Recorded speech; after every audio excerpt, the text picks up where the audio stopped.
Nani kama wewe, nakuinua Mungu wangu leo. Nani kama wewe, nakupenda.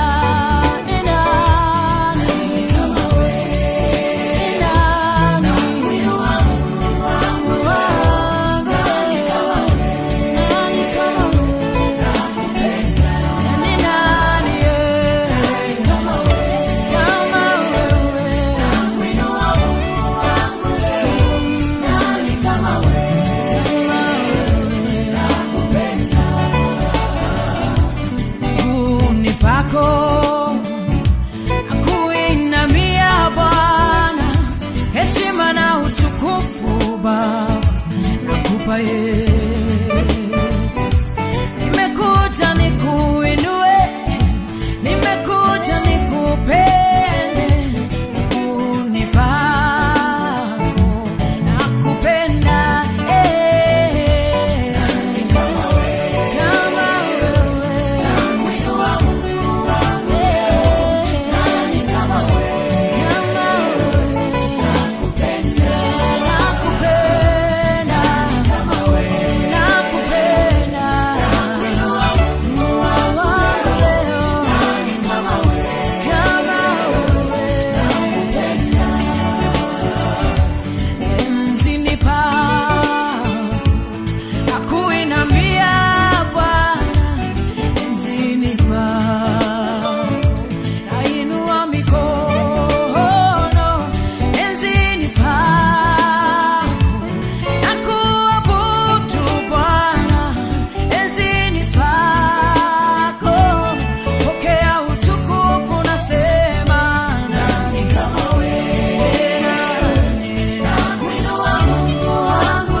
Nitakuona tu vile unasalimiana. Kwanza ulichelewa kusalimia na nguvu aliyepelea. Umuuliza habari ya wiki iliyopita. Niko na nguvu. Habari ya maombi ya Friday. Unajihisi aje kumwili? Uliona nini katika familia? Sasa wewe au kucha, hebu weka mkono yako mgoni. Au kucha tu Friday. Weka mkono juu. Weka usiogope. Nataka niwaambie kitu. Sasa kwa sababu nikosa Friday, ujitahidi siku ya leo ukomboe muda. Hata kama ni dakika moja utapewa, uikomboe.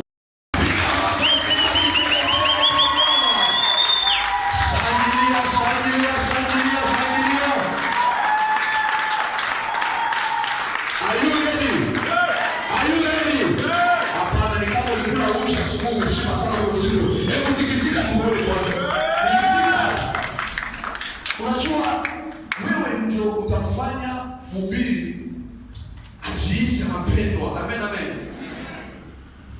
Mhubiri hajakuja kumotivate mtu. Amen, amen. Lakini ametumwa na neno ili aongee na maisha yetu. Amen, amen. Ndio tofauti. Hapo ukiingia, jaribu kupata kitu. Jaribu kupokea kitu, ujiconnect, mwambie Mungu, ninasimama katika nyumba hii. Naomba kile mtumishi wako atatamka juu ya maisha yangu, nikipokee na nikiishi katika jina la Yesu Kristo. Funga macho yako mahali ulipo. Siku ya fungulivu na mafanikio ni katika jina la Yesu Kristo. Tunashangilia wote, tunasema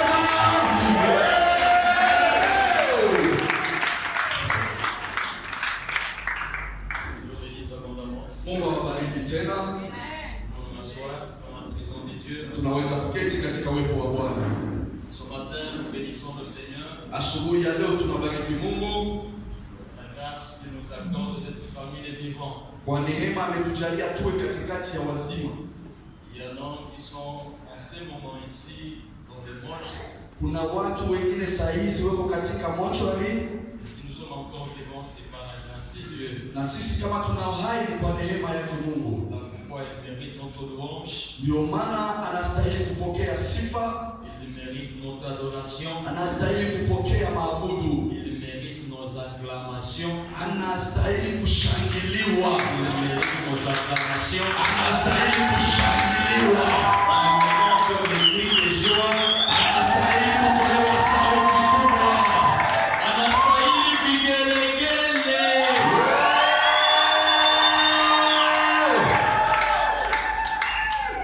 Que Dieu te bénisse abondamment. Mungu akubariki kabisa. Pour la confiance nous accordée. Kwa hiyo tumaini wametupea. Je dis merci à tous les serviteurs de cette église. Nasema asante kwa wafanyakazi wote wa kanisa hili. J'entends par là des choristes, Hapo nasema waimbaji, des protocoles, ushers, des intercesseurs, waombezi, tous ceux-là qui ont une quelconque responsabilité dans la maison de Dieu. wale wote wana kazi ndani ya nyumba ya Mungu. Je dis merci infiniment pour votre travail. Nasema asante sana kwa kazi mnayoifanya. Que Dieu vous surprenne agréablement. Mungu awastaabishe kwa maajabu. Je dis aussi pour terminer, merci à toute la grande assemblée. Tena nasema asante kwa kumalizia kwa wote. Je vois des mamans. Naona wamama, Merci beaucoup. asante sana kwa wamama. Des papas, asante kwa baba. Asante pia kwa watoto wote na vijana. Je crois que nous allons passer des meilleurs moments dans la présence de Dieu. Ninaamini tutakuwa na muda mzuri katika uwepo wa Bwana. Ça a commencé depuis le début, il y a la manifestation de la présence de Dieu, bien aimé. Ilianza tangia mwanzo, kuna uwepo wa Bwana katikati yetu, Je suis convaincu que Dieu est en train de toucher la vie de quelqu'un. na ninaamini ya kwamba Mungu yuko nagusa maisha ya mtu. Tu ne quitteras pas cet endroit tel que tu es entré. Hautatoka mahali hapa vile uliingia. Quelque chose changera positivement dans ta vie. Kuna kitu kizuri kitafanyika katika maisha yako. If you believe, say amen. Kama unaamini sema amen. Praise the Lord. Amen. So, depuis le mardi, nous étions en train de parler au sujet d'un thème, Kuanzia Tuesday tulikuwa tukiongelea kuhusu topic moja, la sorcellerie au niveau du foyer. uchawi katika jamii. La grâce de Dieu nous a enseigné, Kwa neema ya Mungu tumefundishiwa, nous a parlé au premier jour de l'introduction, walituambia kuanzia siku ya kwanza ya kiingilio, nous a défini c'est quoi la sorcellerie. walituambia uchawi ni nini, On nous a parlé des identités des sorciers. walituambia makazi tofauti ya mchawi, On nous a expliqué comment éliminer un sorcier dans un foyer. walituambia je kumaliza nguvu ya mchawi katika familia.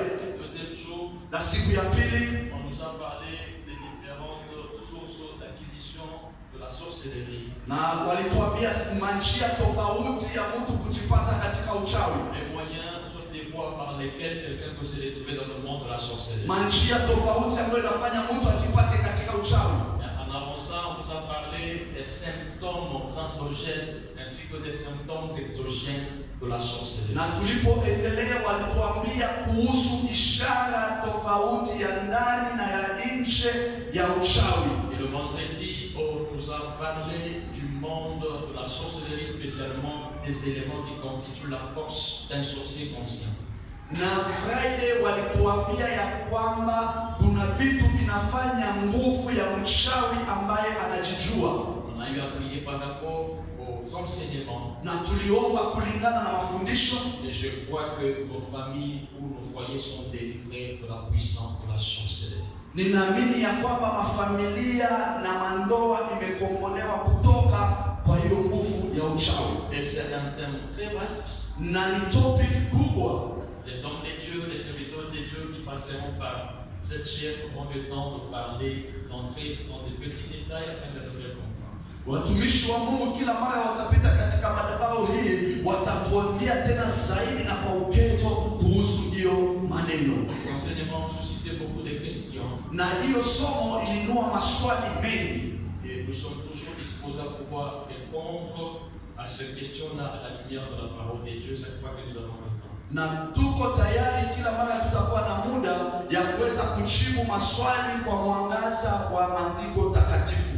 Et le meilleur enseignant c'est le Saint-Esprit. Na mwalimu mwema ni Roho Mtakatifu. Je crois qu'il va t'enseigner beaucoup mieux. Na yeye atakufunza zaidi. Mais de l'ordre. Amen. Et aujourd'hui, j'aimerais que nous puissions partager autour d'un petit thème. Na leo ningependa tuongelee kuhusu topic.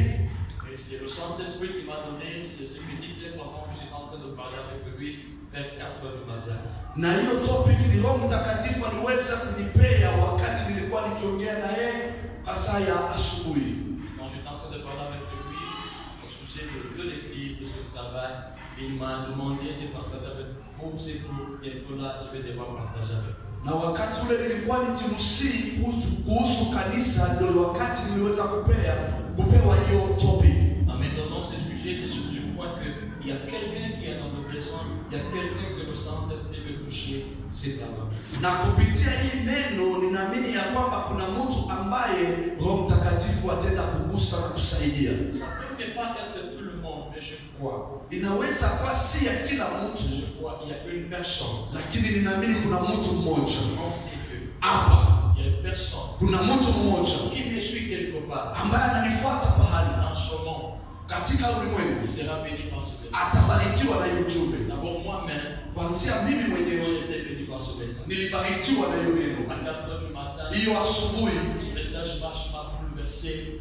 hiyo neno ikaniweka Ce changamoto, message a changé ma façon de voir les choses. ikabadilisha mtazamo wangu, Ce message m'a poussé à prendre certaines décisions. ikanisaidia niweze kuchukua maamuzi tena Ce fulani, message m'a amené à comprendre que je suis un champion. ikanisaidia kujielewa ya kwamba mimi ni mshindi, Ce message m'a amené à adopter l'attitude de champion. na hiyo inanisaidia kuwa na hiyo mtazamo ya mshindi. Ce message m'a amené à comprendre que rien n'est facile dans cette vie, il faut se battre. Na inanielewesha ya kwamba kitu chote si rahisi, lazima kupambana. Ce message m'a amené à comprendre que rien ne viendra facilement, mais tu dois faire des efforts.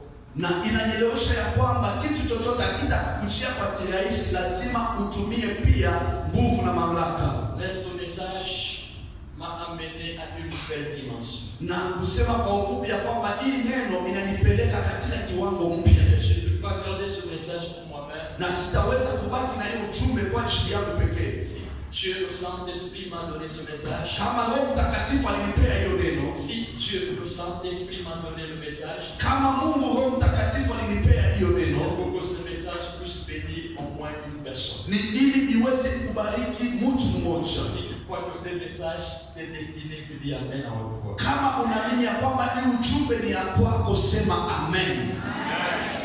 Par la foi, parce que la Bible déclare, Kwa imani, kwa sababu Biblia inasema nous ne marchons pas par la vue, atutembee kulingana na kuona, mais nous marchons par la foi. lakini tunatembea kwa imani. Les choses de Dieu, Mambo ya Mungu nous les recevons par la foi. tunayapokea kwa imani. Si tu n'es pas un homme de foi, Kama wewe si mtu wa imani, si tu n'es pas une femme de foi, kama wewe si mwanamke wa imani, tu ne vivras jamais la main de Dieu dans ta vie. hautaishi mkono wa Mungu katika maisha Les yako. personnes qui ont fait des grandes choses avec Dieu, Watu ambao walifanya mambo makubwa na Mungu, les hommes et les femmes que nous admirons dans la Bible, wanawake na wanaume ambayo tunafurahia katika Biblia, ce sont des hommes et des femmes qui ont appris à marcher par la foi avec Dieu. ni watu walijifunza kutembea na Mungu kwa imani. Dieu est l'esprit, Mungu ni roho, c'est-à-dire il est invisible. ni kumaanisha haonekani kwa macho Avec tes yeux physiques, na macho ya mwili, il est impossible que tu voies Dieu. hauwezi ukamwona Mungu, Mais avec les yeux de la foi, lakini na macho ya imani c'est possible que tu voies Dieu. inawezekana umwone Mungu, C'est possible que tu touches Dieu. inawezekana umguse Mungu, C'est possible que Dieu puisse te toucher. inawezekana Mungu akuguse. Rien ne se passe dans le royaume de Dieu Hakuna kitu kinafanyika katika ufalme wa Mungu sans l'intervention de la foi. bila uwepo wa foi. Lazima uwe mtu, uwe mwanamke ambaye ataonesha imani. Si tu veux vivre le miracle de Dieu au quotidien, Kama unapenda kuishi miujiza ya Mungu kila siku, sois un homme et une femme de foi. uwe mwanamke, mwanaume wa imani. Praise the Lord. Amen. My prayer this morning Maombi yangu asubuhi ya leo is that may the Lord increase your faith ili Mungu ainue imani yako, so that you may see miracles from God. ili uone miujiza kutoka kwa Mungu. In Jesus' name. Amen. So nataka watusome Bible. Nous allons lire la Bible Là, ce sont deux grands textes qui sont longs, katika maandishi mawili ambayo ni marefu. sur fait que nous puissions les lire, Kweli tutayasoma afin que nous puissions nous imprégner de la pensée de Dieu cet avant-midi. ili tuelewe mawazo ya Mungu asubuhi ya leo. Le premier texte, c'est dans le livre de mon livre Samuel. Somo la kwanza tutaisoma katika kitabu ya ule anaitwa Samueli wa kwanza, Dans Samuel chapitre 17, na Samueli wa kwanza sura yake ya 17. nous commençons par le verset 38 Tunaanzia hapo 38 jusqu'au verset 48. mpaka 48. Je disais en Samuel chapitre 17, First Samuel 17, commençons par le verset 38 38 jusqu'au verset 48. to 48. Et puis on va nous lire le deuxième texte Na kitabu ya pili tutasoma dans 2 Samuel chapitre 21. Samueli wa pili 21.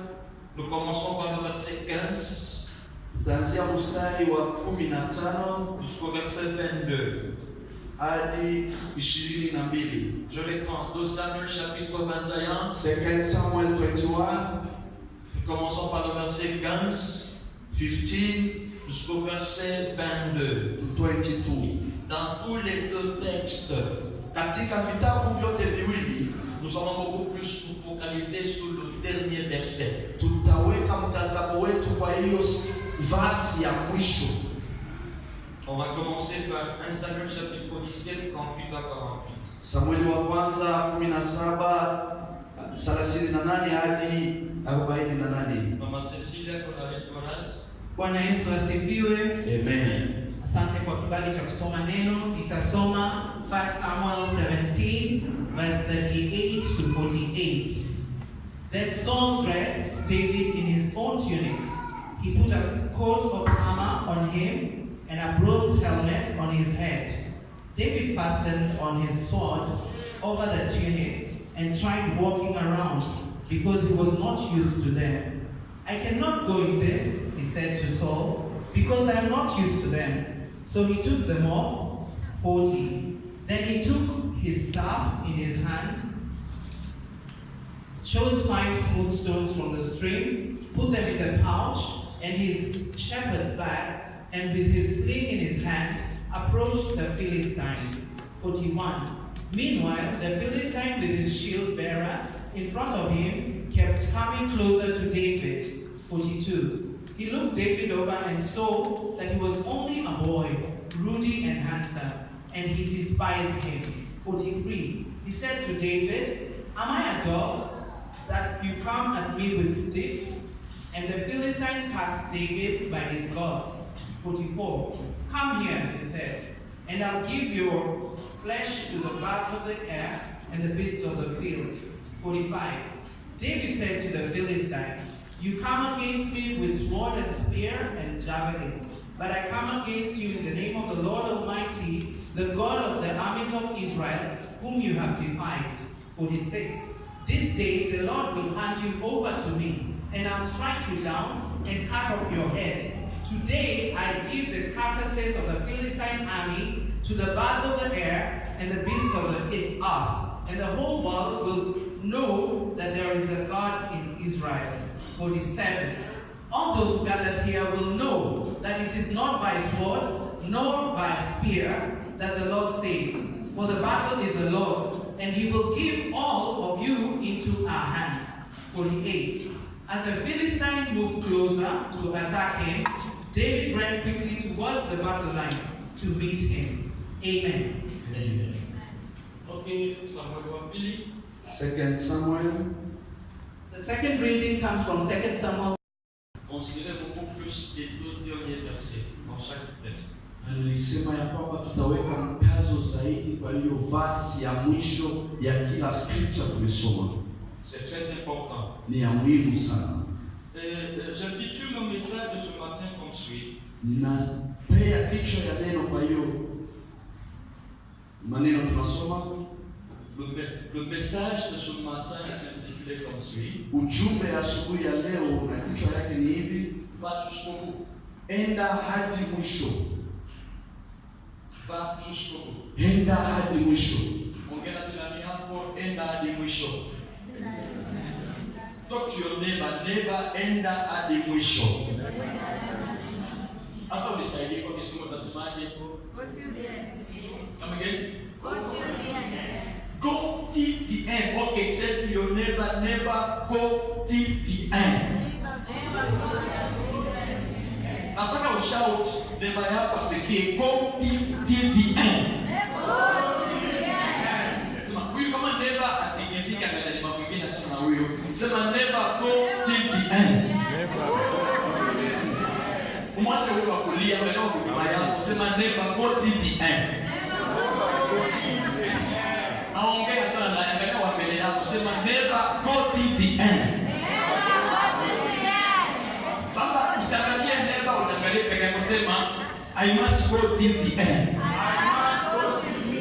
Praise the Lord. Amen. Put your hands together for Jesus.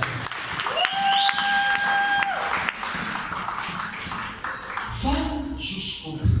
Nenda hadi mwisho. Sur le message, Ujumbe que j'aimerais que nous puissions partager. ambayo napenda tuongelee. Et je crois, comme je l'ai dit au début, ce message va changer la façon de voir les choses de quelqu'un. Naamini kama vile nilisema mwanzoni ya kwamba itasaidia mtu abadilishe mtazamo wake. Dieu le Saint-Esprit était en train de me parler de la vie de David. Mungu Roho Mtakatifu alikuwa ananiongelesha kuhusu maisha ya Daudi. Il m'a fait comprendre que David est parmi les champions que la Bible reconnaît. Ikanielewesha ya kwamba Daudi eko katikati ya washindi katika Biblia. David est parmi les gens qui, lorsqu'il commençait quelque chose, il faisait tout pour arriver jusqu'au bout. Daudi eko katikati ya watu wale wakianza jambo wanalifikisha mwisho. Lorsque vous considérez, vous étudiez ce que la Bible nous parle au sujet de Dieu, Sasa tukijifunza yale maandiko yanatuambia kuhusu Mungu, vous allez comprendre avec moi que lorsque Dieu commence quelque chose, il ne s'arrête pas à mi-chemin. Il commence, il avance, il arrive jusqu'au bout. maandiko inatufunza ya kwamba Mungu akianza jambo aliachi katikati, anasonga hadi mwisho. Lorsque Dieu se tient, se lève pour faire quelque chose dans la vie de quelqu'un, Wakati Mungu anainuka ili afanye jambo katika maisha ya mtu, il commence à faire, anaanza, il avance, anasonga, il arrive jusqu'au bout. anafika mpaka mwisho. Maintenant, nous aussi, en tant que les enfants de Dieu, Sasa sisi pia kama wana wa Mungu nous devons ressembler à notre Père. lazima tumfanane baba yetu. En tant que chrétiens, Sisi kama Wakristo nous devons être caractérisés par cette vie de champion. lazima tuwe na hiyo ishara ya washindi. Tout ce que toi tu te proposes à commencer, Sasa kila chochote unataka kuanzisha, lorsque tu commences la réalisation de la chose, kama ukianza hiyo kazi, Dieu veut que tu puisses avancer, que tu arrives jusqu'au bout. Mungu anapenda uanze na usonge ufike mpaka mwisho. Dieu n'a jamais été content, surtout si c'est dans son plan que tu commences quelque chose et que tu t'arrêtes à mi-chemin.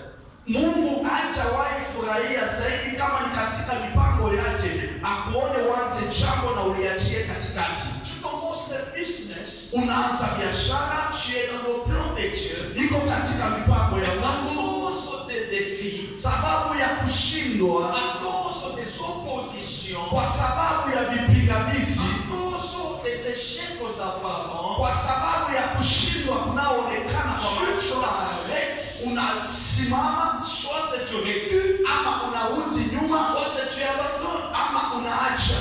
Dieu n'a jamais été content. Mungu hajawahi furahi hivyo. Tu commences à le servir, unaanza kumfanyia kazi, tu es dans son plan, uko katika mpango et wake. à cause des oppositions, Sasa kwa sababu ya vipingamizi tu te rétractes unajirudisha nyuma ou tu abandonnes. ama unaacha, Je t'informe que Dieu n'a jamais été content. na kujulisha ya kwamba Mungu hajawahi furahia, Même si c'est la volonté de Dieu, hata kama ni mapenzi ya même Mungu, si c'est dans le plan de Dieu, hata kama ni katika mpango wa Mungu, tu commences à faire quelque chose, unaanza kufanya jambo, même si c'est Dieu qui t'a demandé de faire la chose, hata kama ni Mungu alikwambia ulifanye, cela ne veut pas dire qu'il n'y aura pas d'opposition. haimaanishi ya kwamba hautapata vipingamizi, Cela ne veut pas dire que Dieu ne sera pas confronté au défi.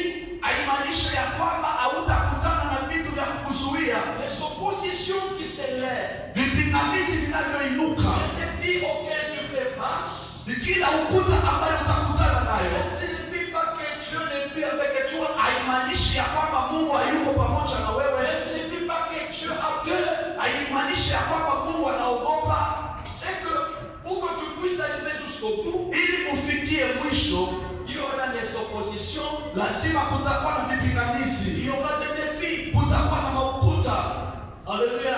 Amen. Et David est parmi les hommes et les femmes qui ont compris ces choses. Daudi yuko katikati ya wanaume na wanawake walielewa mambo kama haya. Et Dieu, le Saint-Esprit, m'a parlé des 5 fondamentaux, des 5 secrets fondamentaux que David a maîtrisés. Na Mungu Roho Mtakatifu akanielewesha siri tano ya msingi ambayo Daudi alishika. Les 5 secrets que David avait, Na hiyo siri tano Daudi alikuwa nayo qui ont fait que David soit parmi les champions. ikamfanya Daudi kuwa mshindi. Chaque fois que David chantait pour aller combattre, Kila mara Daudi alitoka kwenda kwa vita, il revenait avec la victoire. alirudi na ushindi. Ça lui a causé même des problèmes. Ikamletea mpaka shida. Quand le roi Saül avait compris cela, Wakati mfalme Sauli alielewa hivyo, et lorsque David revenait du champ de bataille, ya kwamba kila mara Daudi alikuwa akirudi kutoka kwa vita, les femmes ont commencé à chanter wanawake walikuwa wakiimba,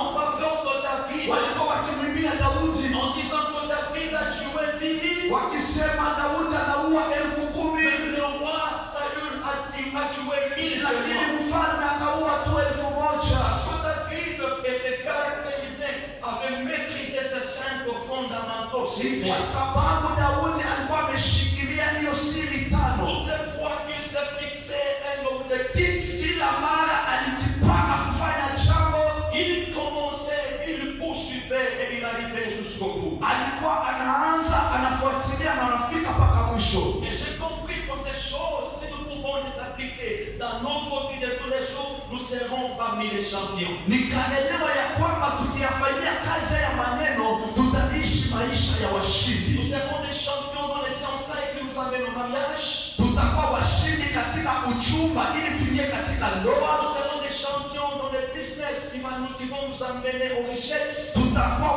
washindi katika biashara itatupeleka katika utajiri. Nous serons des champions dans le ministère qui nous amènera dans la grandeur. Tutakuwa washindi katika huduma itatupeleka katika kiwango ya Nous juu. serons des champions dans n'importe quel domaine. Tout à fait. Nous les trouver. Tutakuwa washindi katika kila maeneo tutajipata. Dans 1 Samuel au chapitre 17 Katika Samueli wa kwanza 17 et le verset 48. na mstari wake ya 48. Là, c'est l'histoire que la plupart d'entre nous connaissent. Hiyo ni hadithi ambayo kila mmoja anajua. Il y avait une guerre, un combat entre les enfants d'Israël et les Philistins. Kulikuwa na vita kati ya wana wa Israeli na Wafilisti. Il fallait que chaque camp puisse donner un représentant. Ilibidi kila upande ilete msimamizi mmoja, Et le représentant qui sera battu, na ule msimamizi akipigwa, de la sorte que la défaite puisse s'étendre sur toute la nation. ule msimamizi ambaye atashindwa itamaanisha ya kwamba ni kambi yote mzima na nchi imeshindwa. Maintenant ici, le camp de Philistins avait choisi, sélectionné un géant du nom de Goliath. Na kambi ya Wafilisti iliweza kuchagua mtu mmoja shujaa, mtu wa nguvu ambaye anaitwa Goliati. Et les Philistins ne pouvaient pas choisir n'importe qui. Wafilisti hawangeweza kuchagua mtu yoyote, Parce que c'était une affaire qui concernait toute une nation. Kwa sababu ni jambo ambayo ilikuwa ya kuhusisha taifa. Il fallait d'abord qu'au niveau de leur nation, Ilibidi kuanzia kule taifa qu'ils puissent sélectionner waweze kuchagua l'homme le plus fort mtu wa nguvu de toute la nation. katikati ya wote, Mais il s'était avéré, na ilipendekeza, il était clair ilikuwa wazi que parmi les Philistins, ya kwamba katika Wafilisti, à cette époque-là, l'homme qui était le plus fort, kwa hiyo wakati mtu ambaye alikuwa mshujaa, que tout le monde craignait ule ambaye alikuwa anatishia dans toute la nation, katika taifa nzima, c'était le monsieur Goliath. ilikuwa ni huyu jamaa anaitwa Goliathi. De par sa corpulence, Kulingana na mwili wake, c'était quelqu'un qui faisait peur. alikuwa ni mtu wa kutishia. Sous le fait de se présenter devant toi, Kujiweka tu mbele yako avant qu'il ouvre même sa bouche, kabla hata hajaongea, si tu n'as pas un mental fort, kama hauna na msimamo, si tu n'as pas une attitude de champion, kama hauna na hiyo hali ya ushindi, si tu ne maîtrises pas le secret que David a maîtrisé, kama haukuwa na hiyo siri ambayo Daudi alishikilia, tu vas fuir. utakimbia. C'est ce qui s'est passé avec les enfants d'Israël. Hiyo ndio ilifanyika na wana wa Israeli. La Bible dit que pendant 40 jours, Maandiko inasema kwa siku 40 Israël n'avait jamais trouvé quelqu'un qui pouvait s'opposer à Goliath. Israeli haikuweza kupata mtu ambaye atapambana na Goliati. Même le roi lui-même, Hata mfalme il mwenyewe avait peur de Goliath. alikuwa akimwogopa Goliati. Il le déclare. Maandiko inasema Que chaque fois que Goliath s'avançait kila mara Goliati alikuwa akisonga et qu'il se présentait sur le champ de na bataille, akijipeleka katika shamba la vita, dans le camp adverse, katika kambi ya waadui, c'est-à-dire le camp des enfants d'Israël, maanisha kambi ya Israeli, personne n'avait ce courage hakuna mmoja alikuwa na ujasiri de pouvoir quitter le camp ya kutoka kwa kambi et de s'avancer vers na Goliath kumsogelea Goliati sur le champ de bataille. katika shamba la vita. Mais la Bible déclare Maandiko inasema que chaque fois que Goliath s'avançait, kila mara Goliati akisonga, tous les enfants d'Israël, kila wana wa Israeli ils se retiraient walikuwa wakirudi nyuma et ils fuyaient. na walikuwa wakikimbia, Lui s'avançait, lakini yeye alikuwa akisonga, mais eux se retiraient wao walirudi nyuma et ils fuyaient. na walikimbia. Même le roi, Hata mfalme il se retirait, alirudi nyuma, il fuyait. alikimbia Pendant 40 jours, kwa siku 40. et chaque fois que Goliath se présentait sur le champ de bataille, Kila mara Goliati alijitokeza kwa shamba ya vita, et qu'il n'y avait personne du côté des enfants d'Israël qui pouvait l'affronter, na kama apati mtu yoyote wa Israeli anaweza kusimama mbele yake, ma Bible et ta Bible nous disent que Goliath insultait le Dieu des enfants d'Israël. Biblia yangu na yako inatuambia ya kwamba Goliati alikuwa akitukana wana wa Israeli, Il insultait leur Dieu. alikuwa akitukana Mungu wa Israeli, Eux connaissaient la force de leur Dieu, lakini wao walijua nguvu ya Mungu wao, mais ils ne connaissaient pas certains secrets. lakini hawakujua siri zingine. Ce qui a fait que les enfants d'Israël commencent à fuir. Ndio ilifanya wana wa Israeli waanze kukimbia. Un jour, David, Lakini siku moja il Daudi se présentait dans le camp des enfants d'Israël. akajipeleka katika kambi ya Israeli, Parce que son papa l'avait demandé d'apporter la nourriture à ses frères qui étaient au front. kwa sababu baba yake mzazi alimwambia nenda ukapelekee ndugu zako chakula. Il est arrivé au champ de bataille. Wakati alifika katika shamba la vita, Il a entendu ce que Goliath était en train de proférer comme insulte. akasikiliza matamshi ambayo Goliathi alikuwa anatukana Mungu. David était un petit. Daudi alikuwa mdogo, Il avait moins de 20 ans. alikuwa na miaka chini ya 20. Probablement n'avait pas été sélectionné pour aller au champ de bataille. Ndio maana hakuweza kuchaguliwa aende vitani, Parce qu'en Israël, kwa sababu katika pour Israeli aller combattre, ili uende ukapige il vita fallait que tu puisses être un garçon ilibidi uwe kwanza mwanaume et que tu puisses avoir au-delà de 20 ans. na uwe na miaka zaidi ya 20. Si David n'a pas été au front, Kama Daudi hakuweza kwenda c'est vitani parce qu'il avait moins de 20 kwa ans. sababu alikuwa na miaka chini ya 20. Il pouvait avoir 19, Angekuwa na 19, il pouvait avoir 18, angekuwa na 18, mais les théologiens disent qu'il avait 14. lakini wanateolojia wanasema alikuwa na miaka 14. Il est allé au front. Akaenda kwa hiyo vita, Il a entendu ce que Goliath avait dit. akasikia yale ambayo Goliathi aliongea. David était fâché. Daudi akakasirika, Il s'est renseigné. akauliza Il a posé la question. akauliza maswali, D'abord, il s'est adressé à ses frères. akauliza wandugu yake, Ses frères n'ont pas cru en lui. wandugu zake hawakumwamini, Il les a abandonnés. akawaacha. Je Nakwambia kwamba si kila mtu atakukubali. Tout le monde ne croira pas en toi facilement. Si kila mtu atakuamini kirahisi. Jusqu'à ce que le résultat puisse se faire voir. Mpaka wakati wataona matokeo. Les gens te croiront. Watu watakuamini. Lorsqu'ils verront les résultats. Siku wataona majibu. Avant le résultat.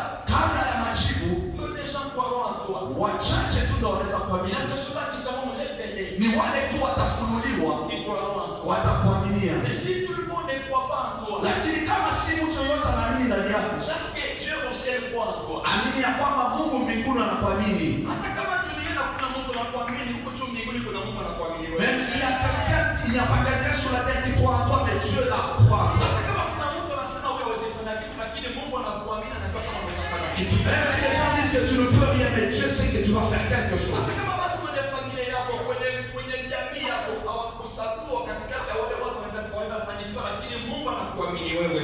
Même si dans ta famille, il n'y a personne qui compte sur toi, mais Dieu là, il compte sur toi. Daudi hawakumwamini kwa familia yake. David n'était pas considéré dans sa famille. Wakati yake mwenye alikuwa kwenye shamba mapambano, hawakumwamini Daudi. Ses frères qui étaient au champ de bataille ne croyaient pas en lui. That's why anachana nao. C'est pourquoi il les a abandonnés. Anauliza. Et il a demandé. Anauliza sasa. Il a dit, Mfalme anasema nini? qu'a dit le roi? Mwenye atapiga huyu mtu mwenye kutokutahiriwa, mfalme atafanya nini? Qui tuera cet homme, cet incirconcis? Qu'est-ce que le roi fera de lui? Wakamwexplain. Et on lui a expliqué. Asema unapompiga huyu mtu, Si tu tues cet homme, tasema maneno mfalme atamfanyizia. regarde ce que le roi fera. Only you, Non seulement toi, hata pia familia yako itafanikiwa. même ta famille aura du gain. Daudi alikuwa mtoto, David était petit, akakasirika. il était énervé. Na kuna masiri zinalijua ndani yake. Et il y avait des secrets en lui Inampatia hiyo ujasiri. qui lui ont donné cette conviction. Sasa akasema mimi niko tayari kupambana na Goliath. Et il a dit, je suis prêt pour combattre Goliath. Watu wote wakashangaa. Et tout le monde était étonné. Akasema mbona huyu mtoto mchanga huyo? Il dit, mais ce petit homme, Kwanza kwa kuonekana kumbe mzuri sana iko msana. la façon dont on les voyait, il était beau. Kwa nini anataka kuchukua hiyo risk Comment peut-il risquer sa vie ya kusacrifice maisha yake? afin de sacrifier sa vie Before huyu Goliath mwenye zoea vita. devant cet homme qui s'est déjà habitué au combat? Insiste sana. Et il a incité. Anasema mimi niliamini. Il dit que je crois en moi-même. Naamini Mungu wangu. Je crois en mon Dieu. Mimi nitaondoka na nitapambana naye. J'irai et je le combattrai. Na wao wakasema anyway. Et on a dit, Okay, acha tuongee na mfalme. allons causer avec le roi. Wanaona mfalme wakamwambia mfalme. Et on a dit au roi, Kama ukwende kuna kijana mmoja anasema yeye atapambana na Goliath. là dehors, il y a quelqu'un qui va combattre Goliath. Kijana gani? Et on lui demanda, c'est quel homme? Hebu muingize. Fais-le entrer. Akafika. Il s'approche. Akaona mtoto kidogo. Et le roi vit que c'était un gamin. Akamuuliza nini mbaya? Il lui demanda, qu'est-ce qui va pas avec toi? Utapambana na Goliath. C'est toi qui veux combattre cet homme? Akasema ndio. Il dit oui, Mimi nitapambana naye. je vais le combattre. Mfalme akamtazama. Et le roi le contempla. Akasema wewe mtoto mdogo. Il dit, tu es encore trop petit. Akasema hamna shida. Il dit, il n'y a pas de problème. Mimi nitapambana naye. Je vais le combattre. Akamwona huruma. Et le roi avait pitié. Kwa sababu mfalme alikuwa in need. Parce que le roi était dans le besoin. Alikuwa lazima na mtu mwenye anaweza kuwakilisha wana wa Israeli. Il voulait avoir quelqu'un qui pouvait représenter valablement Israël. Akasema okay, nakubali, enda basi ukapambane naye. Et il lui a dit, alors je te donne le feu vert, tu peux aller Lakini combattre. anasema nataka nikusaidie mimi esi mfalme. Mais le roi lui dit que je vais t'aider. Sasa chukua hiyo masilaha zangu za vita. Il lui a donné son armure Zitakusaidia. et cela pourra t'aider. Wakati kako kwenye shamba la mapambano. Quand tu seras dans le champ de bataille, Kwa heshima Daudi akakubali. par honneur et par estime, le roi David a accepté. Akasema sawa mfalme. Il a dit merci roi. Mfalme akampea. Et le roi lui a donné. Akajaribu kuvaa. Il a essayé de le porter. Vitu vilikuwa nzito sana. Et c'est tellement que ça pesait dur. Hata alishindwa hata Il kutembea. n'a pas su même faire un pas. Anajaribu kupiga hatua. Il a essayé de faire un pas. Biblia anasema akafei. La Bible dit qu'il n'a pas su. Anasema mfalme Il a dit mon roi, na kuheshimu. je vous respecte. Lakini hiyo silaha zako Mais votre armure, siwezi je kuzitumia. ne peux pas Kwa l'utiliser. sababu sizoei. Parce que je ne suis pas habitué. Nina silaha zangu. J'ai mes armes. Wewe uniruhusu tu niende. Permets-moi ce que je parle Natumia silaha zangu. et je vais utiliser mon armure. Unajua katika vita Vous savez, dans le combat, usitumie silaha ya uzoei. n'utilise pas l'arme à laquelle tu n'es pas habitué. Na usitumie silaha za mtu mwingine. mwingine. N'utilise pas l'armure d'une autre personne. Tumia silaha ile unajua vizuri. Utilise la sienne. Na itakusaidia ufike hadi mwisho. Parce que cela va t'aider à arriver jusqu'au bout. Mfano unakubaliana na Daudi. Et le roi s'est mis ensemble avec le roi, avec David. Sawa, nenda zako. Il lui a ordonné de quitter. Usimwambie tuko nyuma yako tunakusupport. Et tous nous sommes derrière toi pour t'appuyer. Bible inasema kwamba La Bible dit ceci. Daudi akachukua mfuko wake. David a pris son sac, Akachukua kabakora yake. il a pris son bâton, Akachukua naikaje. Balance que c'est super comment. Hein? Come here. Yes. regarde, Hein? Veya. Yo soy. Okay, akachukua veya. Na ule akachukua kabakora akachukua mfuko wake pia akachukua veya. il a pris son sac, il a pris toutes choses ainsi que la lance-pierre. Sema veya. Akachukua veya. Sasa kizungu ni nini? Hii ni Afrika. Akachukua sling. Wow, akachukua sling. Sasa kitu kinanifurahisha hapa. La chose qui me plaît ici, Maandiko nasema il est sorti dans un torrent. wakashuka katika bonde. Torrent c'est quoi? Kika torrent c'est. Petit torrent nini? Torrent. Nini mnajua French? Unajua Swahili. Sasa hivi torrent ni nini? Unaona kwenye malaika nendaka ile kungura mpatie anaenda kusifanya kwa maji kidogo. Malaika hiyo. Sio mto.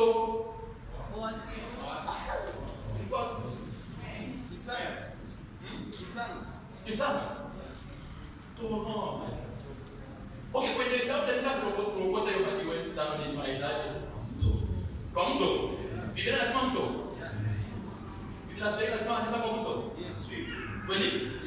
Na kwa stream mto. Mto. Okay, sawa. Akaenda kwa stream. Il est allé au torrent. Bible inasema, La Bible dit ceci. akashuka kwenye kwa stream, Il est descendu au torrent, akachukua. il a choisi. Kuchagua inatofautishana na kuokota tu. Choisir, c'est différent de ramasser. Hakuokote tu, Il n'a pas ramassé, lakini alichagua. mais il a choisi. Lakini kusema anachagua ya kwanza, angalia, Il a pris la première, il a regardé, akamwangalia Goliath, il a contemplé Goliath. ndiye istahili. Il a dit ça ne va pas. Il a mis à côté. Hii. Il a sélectionné le deuxième. Hii ni kubwa. Celle-ci est grande. Tu prends la troisième. Akachagua tano. Il a choisi 5. Hakuchagua nne, Il n'a pas choisi 4. hakuchagua sita. Il n'a pas choisi 6. Bible yangu na yako inasema kwamba akachagua mawe tano. La Bible nous dit qu'il a choisi 5 pierres. Akaweka kwa mfuko wake. Il l'a mis dans son sac. Sasa Bible inasema, La Bible dit, ndio ile verse nilisema tuone tuangalie hiyo verse vizuri. c'est pourquoi j'ai dit, focalisons-nous sur ce verset. Asema lorsque Goliath a commencé, s'est mis en mouvement. Wakati Goliath akaanza kusonga. Lorsque Goliath s'est mis en mouvement. Wakati Goliath akaanza kusonga. Hebu sema kusonga. Sema kusonga. Kusonga. Wakati Goliath akaanza kusonga, anaanza. Maana hiyo kusonga kuna mwanzo, akaanza kusonga. Lorsque Goliath s'est mis à avancer. Lorsque Goliath s'est mis en mouvement, Wakati Goliath akaanza kusonga, David ne s'était pas mis en mouvement. Daudi akusonga. Mais David dit que David couru. Lakini maandiko inasema Daudi akapiga mbio. Il y a deux choses. Vitu viwili. Kuna vitu viwili. Deux choses. Goliath akaanza kusonga kwenye kulikuwa Daudi. Goliath s'est mis en mouvement, Lakini Daudi yeye asisonge tu. mais David n'a pas commencé le mouvement, Lakini akapiga mbio. mais il s'est accouru. Huyu anasonga, Celui-ci se met en mouvement, lakini huyu anapiga mbio. l'autre s'accourt. Hii ni mfano. Nasema ni mfano. Mimi ndio Daudi. Daudi ndio Goliath. Ni mfano. Sasa Goliath akaanza kusonga. Sasa Daudi mwenye anafika mbele ya mwingine nani? Haikani. Sasa kitambo before Daudi akuje, wakati Goliath kila every time Goliath anaweza songa, wana wa Israeli wanakimbia. Chaque fois que Goliath avançait, les enfants d'Israël rentraient en arrière. Mali watu walisonga nyuma, lakini watu wasonga nyuma utapiga mbio. Là où les gens sont rentrés en arrière, toi tu vas courir.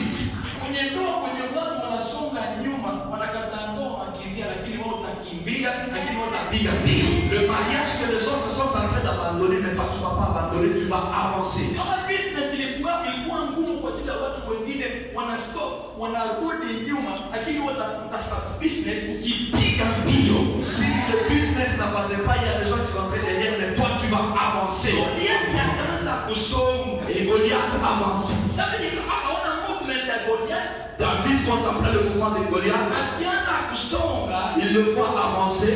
anasema mimi siwezi kwenda kwa speed moja. Et il dit, moi je ne peux pas avancer avec la même vitesse que lui. Speed ya Goliath ni ya kusonga tu. La vitesse de Goliath est de faire le mouvement. Lakini hata mimi ni increase speed yangu, sitasonga tu lakini nitapiga mbio. Moi je vais accélérer et je vais courir. Mimi natangaza kwenye maisha yako na profesa ya kwamba Mungu aongeze speed kwenye business yako. Je prophétise sur ta vie que Dieu augmente la vitesse. Mungu aongeze speed kwenye ministry yako ufikie hatima yako. Que Dieu accélère la vitesse afin que tu atteignes ton destin. Mungu aongeze speed kwa baraka yako ili upate kuingia kwa ndoa yako. Que Dieu augmente la vitesse afin que tu entres dans ton mariage. Mungu aongeze speed kwa wale wote wana ndeni yako kueleweza. Que Dieu accélère afin que ceux qui ont ton crédit puissent te payer. Mungu aongeze speed kwa maili zake zote zitelekezwe kwenye maisha yako. Amen. Bible inasema, La Bible dit, na kama Goliath akaanza songa, lorsque Goliath commençait son mouvement, Daudi akapiga mbio. David s'est mis à courir Na ana mastones zake tano. avec ses 5 pieds. Oh my God. Akapiga mbio. Il a couru. Unajua maisha, Vous savez, dans la vie, jua kutumia muda. tu dois savoir comment utiliser le temps. Watu wote duniani, Les gens dans le monde, nous sommes plus ou moins 7 milliards d'habitants sur la terre. tuko karibu bilioni 7 katika dunia. Lakini watu wote duniani Mais tout le monde sur la terre, kwa siku wana 24 hours. tout le monde a 24 heures devant lui. Ukiwa mzungu, Que tu sois blanc, ukiwa Mwafrika, que tu sois africain, ukiwa mtu wa Ulaya, que tu sois l'homme de l'Europe, hakuna wale watu kwa siku wako na 26 hours. il n'y a personne qui a 26 heures. Watu wote duniani Tout le monde sur cette terre, iko in terms of time. nous sommes là devant le temps. Tuko kwa level moja in terms of time. Nous sommes au même niveau devant le temps. Lakini kwa hiyo 24 hours kwa siku, Mais dans ces 24 heures par jour, wale wanatumia hiyo muda vizuri ceux qui utilisent bien ce temps, na wanaendelea mbele. ils avancent. Usipotumia muda hiyo mzuri, Si tu n'utilises pas ce temps comme il se watu doit, wengine kufanikiwa kuendelea mbele, tu verras des gens avancer, lakini wao hakuna mahali utaenda. mais toi tu vas nulle part. So ambia jirani wako, Alors dis à ton voisin, jifunze kutumia muda vizuri. sache utiliser bien ton temps. Sema ujifunze kutumia muda vizuri. Sache utiliser bien ton temps. Praise the Lord. Amen. Daudi akasema siwezi kwenda na hii speed yake. David s'est dit, moi je ne peux pas courir avec sa vitesse. Hata mimi niende na speed nipige mbio. Je dois accélérer et courir. Sasa wote walikuwa wanamwangalia wakimtazama Daudi. Tous qui le voyaient, David, Kwenye kambi yao. dans son camp, Wana wa Israeli wakasimama, les gens d'Israël le voyaient. pia na mfalme akasimama. Mais le roi s'est mis debout. Wakimwangalia mwenye anawakilisha. On regardait celui qui devait le représenter. Daudi. David. Wakati alikuwa anapiga mbio, Lorsqu'il courait, Bible anasema mfalme akauliza, la Bible dit le roi demanda huyu mtoto wa nani? à qui appartient ce gamin. Praise the Lord. Amen. Lakini huyu Daudi alikuwa anapiga muziki kwenye nyumba ya mfalme. Mais ce David chantait, jouait son harpe dans la maison du roi. Mfalme hakujua mzazi wake. Le roi ne savait pas son père. Lakini siku yenyewe Daudi alidecide kupigana na Goliati. Mais le jour que David s'est décidé de combattre Goliath, Akaanza piga mbio akimfisi Goliati. lorsqu'il courut pour aller faire face à Goliath, Mfalme anataka ajue ni mtoto wa nani. et le roi voulut savoir à qui appartenait cet homme. Wakati wataona unafanikiwa sana kwenye business yako, Lorsqu'on verra ton succès dans le business, huku Kenya watauliza wanaomba wapi. ici au Kenya, on va te demander là où tu pries. Hapa watu hawana ada, walikuwa wanaomba wapi. Aujourd'hui, les gens ne voudront pas savoir où tu vas prier. Lakini siku utafanikiwa, Mais le jour de ton succès, watu wataulizana, hapo huyu ni mtoto wa kanisa gani? les gens vont se demander de quelle église appartient cet homme. Na mchungaji wake ni mgani? Quel est son pasteur? Amen. Hata it's just a matter of time. Ni wakati tu. It's just a matter of time. Ni mambo ya wakati. Amen. Time. Wakati. Ita change language ya watu. Ça va changer le langage de certains. Time. Le temps. Itafanya kama watu wapate watafute watu wanaombaka wapi. Vont chercher là où tu pries. Time. Le temps. Itafanya watu kwenye familia yako wapate kukuamini. Fera que les gens dans ta famille croient en toi. That's why mara nyingi usiongee. C'est pourquoi pour beaucoup de temps ne parle pas. Ukiona watu hawakuamini, Si tu vois que les gens ne croient pas en toi, watu wanakudaa les gens te doutent. hata wakati. Laisse-les. Wakati ni nabii. Wakati ni nabii. Time. Le temps, c'est la prophétie. Ni prophète. C'est le prophète.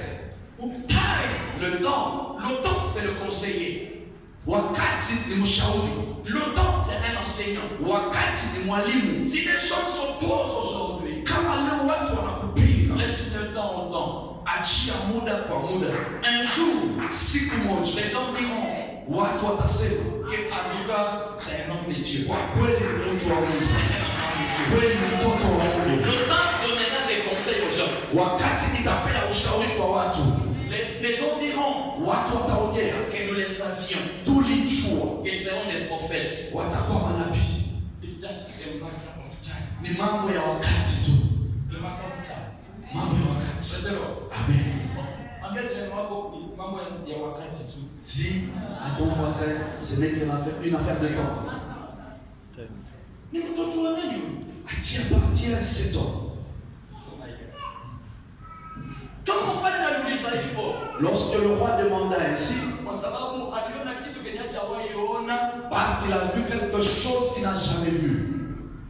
Kwa wale wote walikuwa mkambi ya Israeli, Dans tout cela qui était dans les camps d'Israël, hata aliona kitu ndani ya Daudi kenye hata ndani yake binafsi haikuwa. il a vu quelque chose de différent dans la vie de David. Kwa sababu kama alikuwa na venye vilikuwa na Daudi ndani yake, angefesi Goliath. Si le roi avait ce qui était dans David, il pouvait faire face à Kwa Goliath. nini alirudi nyuma? Pourquoi il est rentré en Na kwa arrière? nini Daudi hajarudi nyuma lakini anasonga mbele? Pourquoi David n'est pas rentré en arrière, mais il a avancé? Asisonge tu mbele lakini akapiga mbio. Mais il a couru. Siko kurudi nyuma lakini anapiga mbio akisonga mbele. Il a avancé en courant. Mungu Roho Mtakatifu alinifunza maneno tano. Dieu, le Saint-Esprit, m'a appris 5 choses Ninaita siri ya Daudi. qu'on appelle le secret de David, Siri za champion. le secret du champion. Ukitaka kuwa champion Si tu veux être champion kwenye area fulani dans différentes aires, ya maisha yako, dans différents domaines de ta vie, I mean when una start kitu quand tu commences une chose, ufike hadi mwisho, tu dois arriver au bout. lazima umaster hiyo masiri zilikuwa na Daudi ndani. Tu dois utiliser les 5 secrets qui étaient en David. Kitu number one, Le premier secret kile kilimpea Daudi ujasiri, qui a suscité la force en David, ce qui a donné la conviction à David, kile kilileta ujasiri kwa Daudi, que malgré mon âge, ingawa umri wangu, malgré tout le monde ne croit pas à moi, ingawa watu wote wamekataa kuniamini, mes propres frères wandugu zangu ne croient pas à moi, hawaniamini, même le roi a douté. hata mfalme alikuwa na shaka, Mais ce qui a fait la force de David, lakini kilichomupa nguvu c'était sa formation, ilikuwa ni majifunzo yake. training. Majifunzo, Daudi alitrainiwa il a été préparé wakati alikuwa nyuma ya makondo. quand il guidait le brebis. Kwa sababu aliongea na mfalme. Parce qu'il a parlé avec le roi. Wakati mfalme alikuwa na doubt. Et quand le roi doutait, Mfalme akamuuliza, nataka uexplain utamaliza utadili na huyu Goliath kivipi? quand le roi lui posa la question de savoir comment est-ce que tu peux affronter ces Goliaths, Kusema mfalme, mheshimiwa, il a dit, mon roi, mon seigneur, mimi nilitrainiwa na Mungu. j'ai été formé par Dieu. Malgré mon âge, Ingawa umri wangu, mon travail à moi, kazi yangu mimi c'est de garder les brebis ni kuchunga kondoo en mbusu. katika msitu. Et toute la fois que le lion venait, Na kila mara simba alikuja afin d'arracher le brebis, ili apokonye kondoo, je courais après le lion. nilikuwa nikimfuatilia, Je maîtrisais le lion. nilikuwa nikimshika simba, Je déchirais le lion. nikimrarua. Le roi était dit, Mfalme akashangazwa, unashika simba, tu as attrapé les lions, unaua simba, tu les tuais na unaprotect kondoo zako. et tu protégeais ton troupeau. Sema ndio mfalme. Il dit oui, roi. Sio tu hiyo. Non seulement ça, Pia every time ndugu alikuwa anakuja toutes les fois que le loup venait, akitaka kushika kondoo, chaque fois qu'il voulait arracher, hata kama tayari anashika kondoo, même s'il pouvait déjà arracher, before amumalize kondoo, avant de l'exterminer, napiga mbio, je courais, nashika tu j'attrapais les loups, natoa kondoo kwenye mdomo ya ndugu, j'arrachais la brebis de la gueule du loup bado kondoo iko mzima, quand il était encore na vivant, namaliza ndugu. et je tuais les loups. Na mfalme si mara moja, Et je l'ai pas fait une fois, na ilifanyika mara kadhaa. cela fait beaucoup de fois. Na mfalme akasema enda. Et le roi a dit, va-t'en. Ilipenya ujasiri Daudi. Ce qui lui a donné la conviction, Ndiyo training ya Mungu. c'est la formation de Dieu. Nataka kuongea na mtu mmoja. Je vais parler avec une personne. Kwa maneno unayopitia Dans tout ce que tu traverses, haitakumaliza. ça ne va pas te tuer. Hiyo maneno ni training ya Mungu. Cela, c'est une formation de Dieu. Kuna future mbele yako. Il y a le futur devant toi. Na hiyo future Mungu anajua. Et ce futur, c'est Dieu qui les connaît. That's why Mungu anakubali hiyo maneno sikufikie. C'est pourquoi Dieu a accepté ce challenge de croire. As long as Mungu kwa pamoja na wewe. Quand Dieu est avec As toi, long as Mungu kwa pamoja na Mungu. aussi longtemps que tu es avec Dieu, Hiyo safari haitakumaliza. la souffrance ne va pas t'exterminer. Hiyo ugonjwa haitakumaliza. Cette maladie ne te tuera Hiyo pas. kulia haitakumaliza. Ces pleurs ne te tueront pas. Hiyo changamoto haiwezi Tout kukumaliza. ce que tu traverses ne va pas te tuer. Mungu ako na kutrain. Dieu est en train de te former. Kuna wakati mwafaka Il y a un temps pour tout. ili utaingia kwenye kategoria wa champion. Il y a un temps prévu pour toutes choses. Utatumia hiyo mateachings zote zenye Mungu alikupea kupitia hiyo changamoto. Tu vas utiliser tout ce que Dieu t'a donné pour combattre ces souffrances. I've come to encourage you. Je suis venu t'encourager. Don't stop crying. Arrête de pleurer. Usilie tena. Ne pleure pas. Lakini hiyo changamoto Mais ces oppositions, uione kama shule ya Mungu. vois cela comme une formation de Dieu. Kuna mahali Mungu anakupeleka. Il y a un endroit où Dieu t'amène.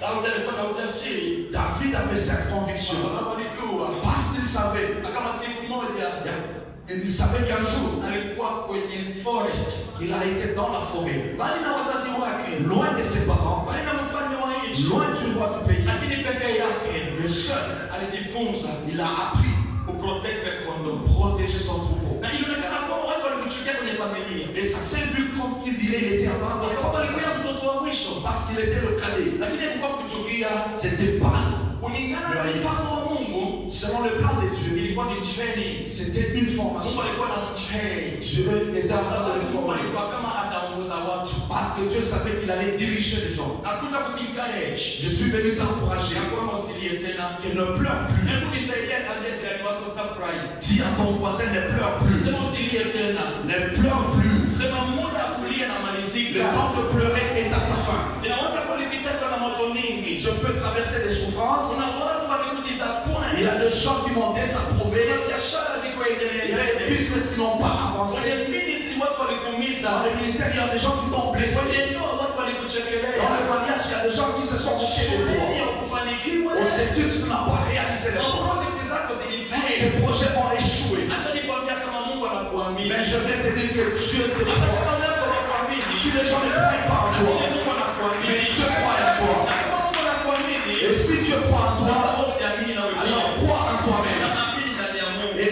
amène en Dieu. Najua ya kwamba Je sais que changamoto zote toutes les souffrances, ni shule ya Mungu. c'est l'école de Na Dieu. ninamuomba Mungu kwa niaba yako. Et je prie Dieu à sa Nasema hiyo place. wakati ya shule imalizike. Que cette étape d'école Mungu prenne fin. akusaidie. Et Dieu t'aide. Kuingia kwenye kategori ya champion. Afin que tu entres dans la catégorie des If you champions. believe, say amen. Si tu crois, dis Amen.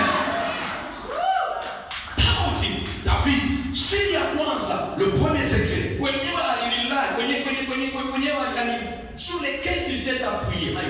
kule kwenye aliyegamia, C'était sa formation, son background. ilikuwa ni mali alitoka kwa majifunzo. Ce qui a soutenu la force du corps de Jésus sur la croix, ce n'était pas la croix, mais c'est la partie de la croix qui était enfoncée dans le sol. Kile kilimshikilia Yesu kumsalaba si mwili wake, ni ile sehemu ya msalaba ambayo ilikuwa imewekwa kwa udongo. Kama mwili ya Yesu ilisimama msalaba haikuanguka kwa sababu msalaba iliingia ndani. Praise the Lord. Amen. Kama mwili ya Yesu haikuanguka msalabani kwa sababu walichukua time ya kudig wakaingiza hiyo msalaba kisha wakaweka mwili ya Yesu ndiposa hiyo ile msalaba ilisimama. Ni hiyo sehemu yenye iliingia ndani, yenye sehemu watu waone tu ilifanya nguvu yenye isimamisha mwili ya Yesu kwenye msalaba. Yenye inafanya nguvu ya hii ukumbi, sio hii ukuta, lakini foundation. Ce qui fait la force de ces bâtiments, c'est sa fondation. Na foundation hawezi iona. Et tu ne peux pas voir Foundation la fondation. inafunikwa. La fondation est couverte. Lakini ndani ya maisha ya mtu kuna vitu hawezi ona. Dans la vie de quelqu'un, il y a des choses que tu ne peux pas voir. Kuna vitu mtu alipitia ukimwona hawezi Il y kuvijua. a des choses dans lesquelles personne n'est passé, mais tu ne peux pas les voir. Nyuma ya mtu, every mtu kuna historia. Derrière toute personne, il y a toute une histoire. Na hiyo historia watu wote hawezi iona. Et cette histoire, tout le monde ne la verra pas.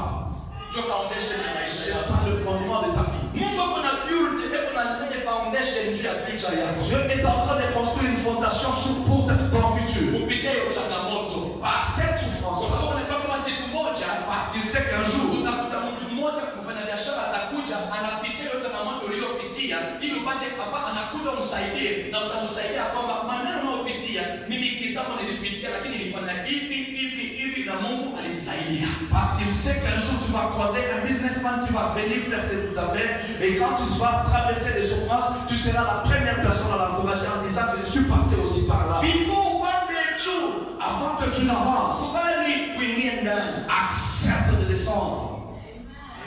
Na sometimes watu hawezi kucount. Et les gens ne peuvent pas considérer. Kwenye ministry wanaona wenyewe wanaonekana. Dans le ministère, on voit que ceux qui apparaissent. Kwenye ndoa wana count of friends wenyewe wanaonekana. Dans le mariage, on voit que ceux qui sont devant. Lakini kwako Mungu kuna lay foundation. Mais en toi, Dieu est en train de faire la fondation. Wakati wako utakuja utaonekana Quand pia. ton temps sera accompli, tu verras. Acha watu wanunue magari. Laisse les gens payer les véhicules. Acha watu wasafiri. Laisse les gens voyager. Acha watu waanze huduma. Laisse les gens commencer les Acha ministères. watu waowe. Laisse les gens se marier. Acha watu waolewe. Laisse les gens être Acha mariés. watu wazae. Laisse les gens mettre au Acha monde. watu wapate kazi. Laisse-les trouver de l'emploi. Wanaonekana. Et ils vont apparaître. Lakini kwako wewe, Mais pour toi, Mungu kuna lay Dieu foundation. est en train de faire la fondation. Na kwa foundation ni kudipa. Et tellement que la fondation est Itakuya building. c'est comment que la Bible sera élevée. Maybe gari yako haitatokeleza. Peut-être que le véhicule de ta marque n'est pas encore Iko kwenye fabriqué. unapesa kwa music. C'est encore dans l'usine. Kama kunaandaa. On est en train de la préparer. Muda itatokeleza. Quand on va terminer, waouh. Hata watu watengeneza nyumba. Laisse les gens construire des maisons. Sasa wewe nyumba yako utajenga. Mais celle que toi tu vas construire, Kwa hewani. c'est là dans le ciel. Praise the Lord. Amen. Tutamaliza na siri tu moja ya pili nimalizia. Je vais terminer avec le deuxième secret. Siri ya kwanza ilikuwa ni training. Le premier secret, c'était la formation. Ukipitia kwenye shule ya Mungu, don't blame God. Si tu passes par l'école de Dieu, ne condamne pas Dieu. Usiblame hata watu. Ne condamne pas les gens. Mungu anaweza kuwatumia ili wapate kukutrain. Dieu peut les envoyer pour qu'ils te forment. Mungu anaweza kuweka pembeni yako kando yako watu wengine wanaweza kutumia ili wapate kutrain character yako. Dieu peut mettre à tes côtés des gens pour former ton caractère. Praise the Lord. Amen. Usiblame Mungu, Ne condamne pas Dieu. usiblame hata watu. Ne condamne même pas les gens. Lakini tafuta ujifunze kuna teachings gani, kuna somo gani Mais sache à savoir quel est l'enseignement que je dois tirer de ceci. katika jina la Yesu. In Jesus' name. Na siri ya pili tamalizia hapo. Le deuxième secret pour terminer. Madini Daudi alichukua majiwe 5. Pourquoi David a sélectionné 5 pierres? Alijua kwa nini alichagua. Il sait pourquoi il a choisi les 5. Unaweza sikia wahubiri wengi wanahubiri kuhusu hiyo. Tu as entendu beaucoup de prédicateurs en parler. Wengine wanasema ni maneno statu ya Yesu, kitabu ya Yesu. Certains ont dit que ce sont les 5 alphabets du nom de Jésus.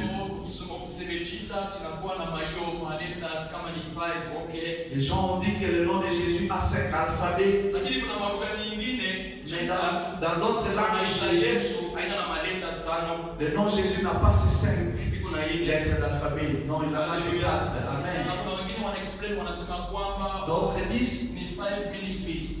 c'est le 5 ministère. Okay, naheshimu ufunuo wa kila mtumishi. Je respecte la révélation de tous serviteurs. Sasa sikia ndio Roho Mtakatifu Il y nilipatia. en a, écoute ce que moi, le Saint-Esprit m'a dit. Ongeza kwa hiyo ndio jua. Ajoute à ce que tu connais. Sisemu kitarawa na Je ne dis pas de bannir les autres, ongeza. mais tu dois ajouter. Praise the Lord. Amen. Wakati tunasoma Lorsque nous lisons Samueli wa pili sura ya 21, 1 Samuel 21, unaanza mlango wa 15.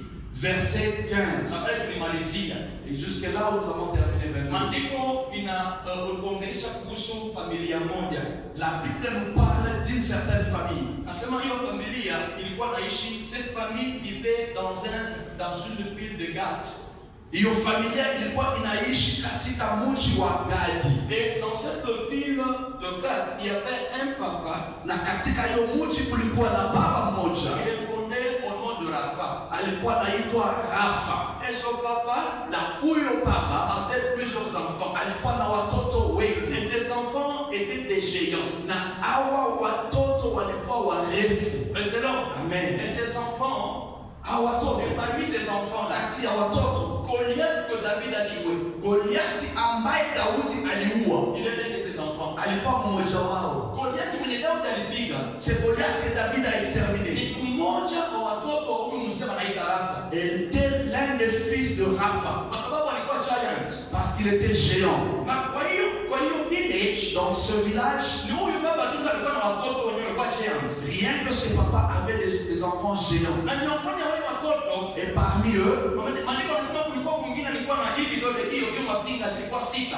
il y en a celui qui avait 6 doigts Hii matoi huku 6 huku 6. et il avait 6 orteils à chaque pied. Kama kile kichake yote huku 12 huku Et 12. si tu fais la sommation, c'est 24, Sasa 24. alikuwa giant kubwa sana. Et il était géant. Na alikuwa na watoto wengi. Et il avait beaucoup d'enfants. Na Goliath mwenye Daudi alipiga Et Goliath ni mmoja wa watoto wa huyo baba. était l'un des fils de ce papa. Na wale watoto Et ces enfants-là, walikuwa 5. ils étaient au nombre de 5. Ndiposa Daudi alichagua majiwe 5. C'est pourquoi David a choisi 5 pierres.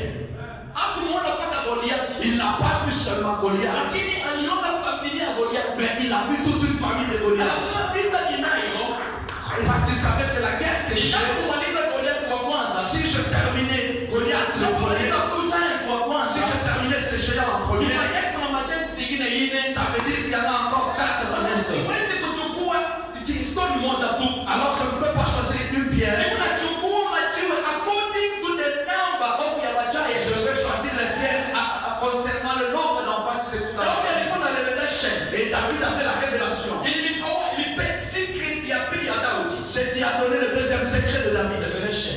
Révélation. Hawezi fanikiwa. Tu ne peux pas réussir. Hawezi enda hadi mwisho. Tu ne peux pas aller jusqu'au Kwenye bout maisha hii dunia. dans cette vie sur cette Kama terre. hauna ufunuo. Si tu n'as pas la révélation, Mtu ana ufunuo. c'est lui qui a la révélation. Anaona maneno wengine waone. C'est celui qui voit des choses que les autres ne voient pas. Ni mtu asionekupa kabisa. Ce n'est pas celui qui voit le présent, Lakini kuna hiyo capacity ya kuona future. mais il a la capacité de voir le futur. Anaona future kwenye present. Et il voit le futur dans le Na présent. anaandaa future yako according to your Et revelation. il prépare le futur par rapport à la révélation. Daudi alisema ninapodeal na giant huyu Goliath. David a dit, lorsque je vais combattre combattre ces Goliaths. sababu hiyo verse ya mwisho, Parce que ce verset dernier, ukisoma anasema kwamba hao wote waine walikuwa watoto wa baba wanaita Rafa. parce que la Bible dit tous ces 4 étaient les enfants de Rapha. Na watano ndio ndio Daudi alipiga, Et le 5e, c'est celui-là que David a tué before kwa mfalme. avant qu'il ne soit roi. Na baada ya hapo kapita mfalme, Et après ça, il y a eu un roi. akapiga wengine waine. Il a encore tué les 4. Praise the Lord. Amen. So enda mpaka mwisho. Tu dois aller jusqu'au bout. Ukianza kupiga vita ya shetani, Lorsque tu combats le diable, Mungu anapokusaidia unafunda vita ya uchawi. lorsque Dieu t'aide et que tu termines la guerre de la sorcellerie, Don't stop. ne t'arrête pas là. Kuna vita ingine madini wanafika kusubiri. Il y a encore d'autres démons qui t'attendent. Unapoangusha giant wa poverty, Lorsque tu détruis les géants de la pauvreté, kama kuna giant mwingine, sache qu'il y a un autre géant. kunaweza kuwa giant mwingine tena. Il peut y avoir un autre géant. That's why topic yetu nasema kwamba unapoanza enda hadi mwisho. C'est pourquoi les sujets nous disent lorsque tu commences, va jusqu'au bout. As long as we got duniani, Aussi longtemps que tu es sur la terre, shetani hawezi kuacha. le diable ne te laissera pas libre. Vita haiwezi malizika. La guerre ne se terminera pas. For you to succeed, Pour que tu réussisses, you need to master certain secrets. tu dois utiliser certains secrets. Na miongoni ya hiyo secrets, Et parmi ces secrets, kwa mtu wa ufunuo. sois l'homme de la révélation. Ninakuombea mbele ya Mungu. Je prie devant Dieu Mungu open macho yako. que Dieu t'ouvre les yeux, Open spirit yako. t'ouvre l'esprit, Uwe mtu utapokea revelation. afin que tu sois celui qui recevra la révélation About ndoa yako ya future. concernant ton mariage dans le About futur, ministry yako. concernant ton ministère, About business yako. concernant ton business, About safari yako. ton voyage. Nimekataa ufanye business kama watu wote. Je refuse que tu fasses le business Nimekataa comme tout autre. uingie kwa ndoa kama watu wote. Je ne veux pas que tu te retrouves dans le mariage comme tout autre. Nimekataa utumikie Mungu kama watu Je ne veux wote. pas que tu travailles, tu sers Dieu comme tout Lakini autre. usiku nilikuombea. Mais la nuit, j'ai prié pour Na toi. kwa muda huu na declare kwa maisha Et yako. en ce moment, je déclare sur ta Nasema vie Mungu open macho yako. que Dieu ouvre tes yeux, Mungu open spirit que yako. Dieu ouvre ton esprit. Once and learn. From today, Utembee katika ufunuo. que tu marches dans la révélation, Mungu akupe ufunuo. que Dieu te donne la révélation. Before jambo lifike, Avant que la chose n'arrive, Mungu akupe ufunuo. que Dieu t'accorde la révélation. Before shida ifike, Avant que la chose n'arrive, Mungu akupe ufunuo. que Dieu t'accorde la révélation. Before disappointment ifike, Avant le temps Mungu arrive, akupe que ufunuo. Dieu te donne la révélation. Unapokuwa na ufunuo, Quand tu as la révélation, unasonga mbele tu vas avancer na ujasiri. avec conviction. Mungu mwenye kuna ufunuo, Celui qui a la révélation, inampea motivation. la révélation accorde la motivation. Mungu mwenye kuna ufunuo, Celui qui a la révélation, kusema ana master future. ça veut dire qu'il est en train de préparer son Kusema avenir. anaona future mu present. Si tu prépares ton avenir Na maintenant, hiyo ufunuo et cette révélation, inampea motivation. ça va t'accorder la motivation. Anajua kwamba hata kama leo nakosa, Il sait que même si je manque aujourd'hui, because of ufunuo, mais à cause de la révélation, kesho mimi nitapata. demain je mourrai. Hata kama leo nisapata. Même si aujourd'hui je suis Lakini désappointé, na ufunuo, mais j'ai la révélation. mume wangu yeye wako. Le temps pour moi sera là. Mke wangu yeye Ma wako. femme est là. Hata kama leo nanifukuza kazi. Même si aujourd'hui je suis chassé de Lakini na l'emploi, ufunuo, mais j'ai la révélation kazi yangu iko wako. que mon travail est là. Hata kama leo nina fail. Même si aujourd'hui je tombe Kwenye business. dans le business, Ninarudi nyuma kidogo. je rentre en arrière un peu, Lakini na ufunuo, mais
sauti yako.